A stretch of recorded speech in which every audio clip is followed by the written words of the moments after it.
Hoje eu vim aqui para mostrar para vocês um pouco melhor, né, e falar um pouquinho mais sobre a minha experiência com a Grinóvia áurea.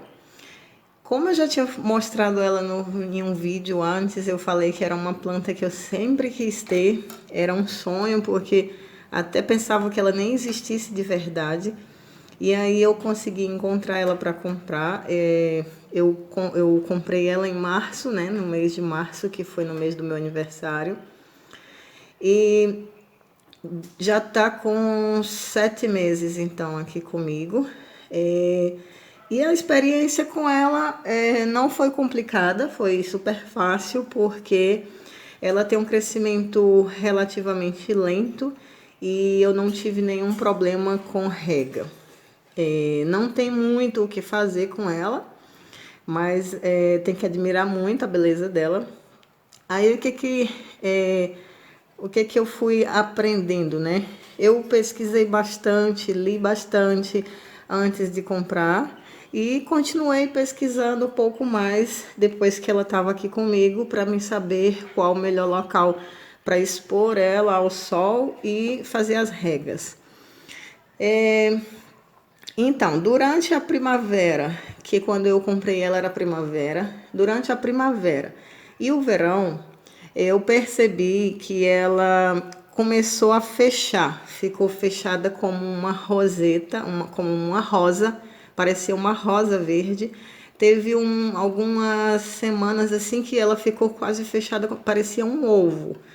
E era simplesmente linda também quando estava com as folhas fechadas. Agora ela está com as folhinhas mais abertas. Então, essa é uma planta que durante as épocas mais quentes do ano, né, no caso o final da primavera e verão, ela vai entrar em dormência. Então é por isso que as folhas começam a fechar, porque a planta vai economizando as suas energias e a água. Ela tem as folhas bem arredondadas, tá? São muitas folhas. As folhas são finas, bem fininhas. São finas quase como as pétalas de uma rosa mesmo. Então, por ela ter as folhas mais finas, eu sempre apostei nisso, né? Que a rega pode ser um pouco mais frequente, porque a tendência é que ela se desidrate mais facilmente por ter as folhas mais finas. É uma planta, pessoal, que gosta de um clima um pouco mais fresquinho. Dizem que a temperatura ideal, né, para cultivar ela é entre os 18 e 24 graus. Quando as temperaturas passam dos 24 graus, como aqui foi no verão, um verão muito quente, o local ideal para cultivar ela é na meia sombra. Bater aquele sol da manhã, que é um sol mais fresquinho, e durante a tarde, as horas mais quentes, ela ficar no local de sombra, certo? É, por ela entrar em dormência durante o verão, o ideal é quase que suspender, né, as regas. Eu não suspendi completamente, mas eu fiz uma rega um pouco mais espaçada. Eu demorava muito mais tempo entre uma rega e outra, porque eu não percebia nenhum tipo de desidratação.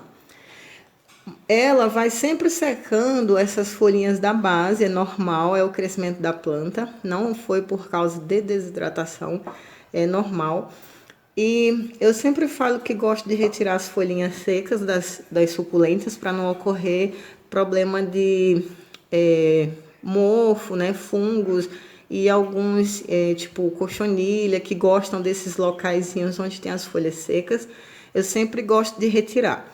Nessa daqui eu não retirei, né, nenhuma folhinha seca, eu acredito, porque eu sempre via também nas pesquisas, nas imagens de fotos que eu via dela, todas com as folhinhas secas.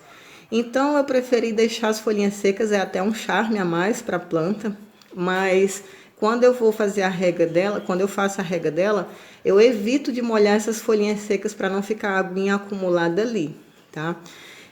Outra coisa, ela tem a cor das folhas dela é aquele verde maçã, tá? A maçãzinha verde, né? Daquela cor lá, tá? É um verdinho bem clarinho.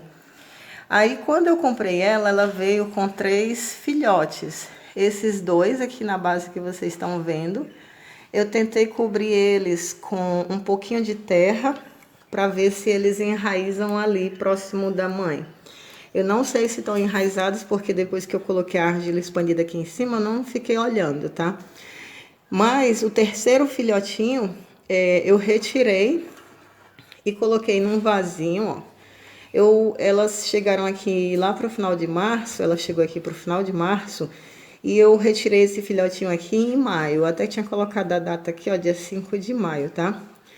E eu coloquei o filhotinho aqui, ele também era bem fechadinho, como uma rosa. E agora que a gente já entrou no outono, já estamos no outono, as temperaturas já estão bem mais frescas dentro de casa, bem fresquinho, elas começaram a se desenvolver, né? Porque é uma planta que geralmente se adormenta no verão e volta a crescer durante o inverno ou durante a época mais fria do ano, vamos dizer assim. Então, essa daqui, agora ela abriu as folhinhas, deixa eu ver se consigo focar. Ó, ela tá uma rosetinha mais aberta. Essa daqui, tá? É porque ela tá plantada com outras 2 mudinhas de madiba. E aí, por isso que tem 3 rosetinhas aqui. Mas é essa pequenininha aqui, ó. Mas ela passou toda a primavera e verão como uma rosinha fechadinha, bem pequenininha aqui dentro. E agora ela começou a ficar abertinha. Ou seja, ela começou a crescer agora. Da mesma forma, essa daqui que é a mãe dela começou a se desenvolver agora. Desde quando eu cresci, que eu comprei, é que ela começou a se desenvolver. Olha aí, ela tá começando a abrir as folhas e crescer, né? Crescendo. Provavelmente ela vai soltar outros estolões com filhotinhos. Dizem que na natureza, ela é originária das Ilhas Canárias, né? E dizem que na natureza elas crescem em paredes rochosas. Mas, ao mesmo tempo, dizem que, né, nos artigos que eu li, dizem que ela gosta de uma terra bem rica de nutrientes, porém muito drenada. Então, a terra que eu coloquei aqui é a terra que eu sempre uso nas minhas suculentas. Pode ser que esteja boa ou não para ela, mas vamos observar, né? Daqui mais para frente. É pouco tempo que eu estou cultivando ela para ter certeza se ela dá certo com essa terrinha aqui que eu coloquei para ela.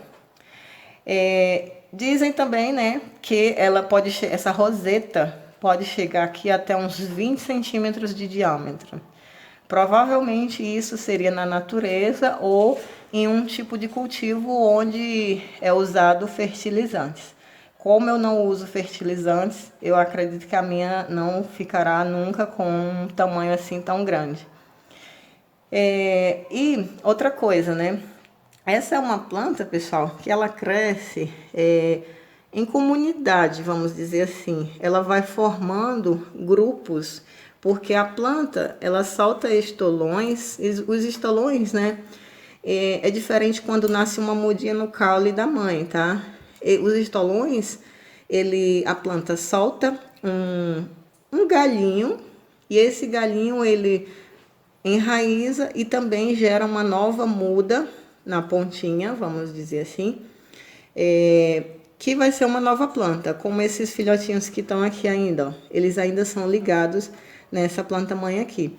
Então, essas comunidades, elas podem chegar aí a 40 centímetros de diâmetro, né? A comunidade de rosetas.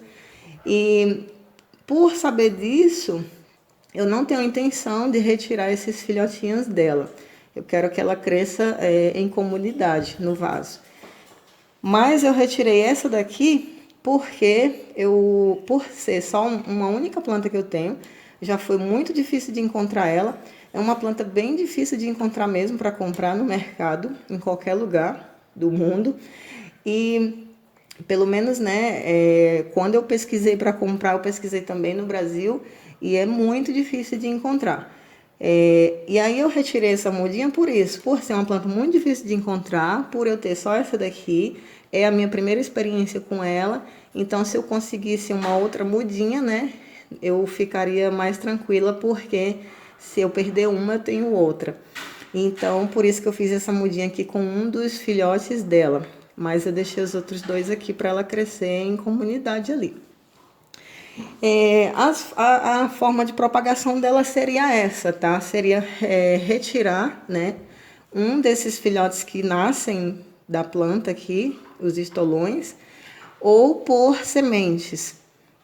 É muito comum encontrar sementes dela para vender pela internet, mas aí para comprar sementes pela internet já tem aquele probleminha de saber se a semente realmente é verdadeira ou não e etc. E além do que, as sementes das suculentas realmente é um crescimento muito lento, então demoraria muito tempo. O que mais que eu tenho para falar dela para vocês, pessoal? E aí, né, aí sim, aí quando era verão, eu maneirei aí um pouco na rega.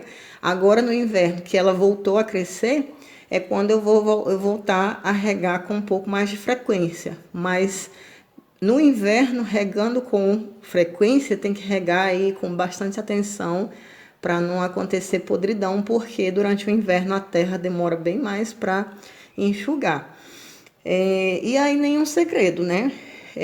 O vasinho tem a drenagem, a terra que eu estou usando é a terra clássica para suculentas e ela está exposta aos raios do sol na janela de casa, só que durante a noite ela fica dentro, tá? Dentro de casa, porque ela parece que não suporta temperaturas abaixo de 10 graus. E aqui agora as temperaturas já estão baixando bastante, então por isso eu tenho que ficar mais atenta com ela durante a noite.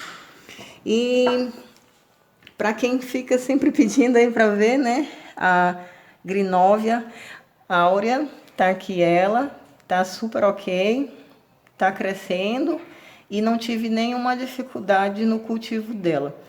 Outra coisa, o nome científico dessa espécie é Grinóvia áurea, mas existem vários sinônimos para essa espécie, tá? Ela pode ser chamada também de Sempervivum aureum, pode ser chamada de Aeonium aureum, inclusive o gênero dessa planta aqui é o gênero Aeonium, e ela faz parte da família das Crassuláceas.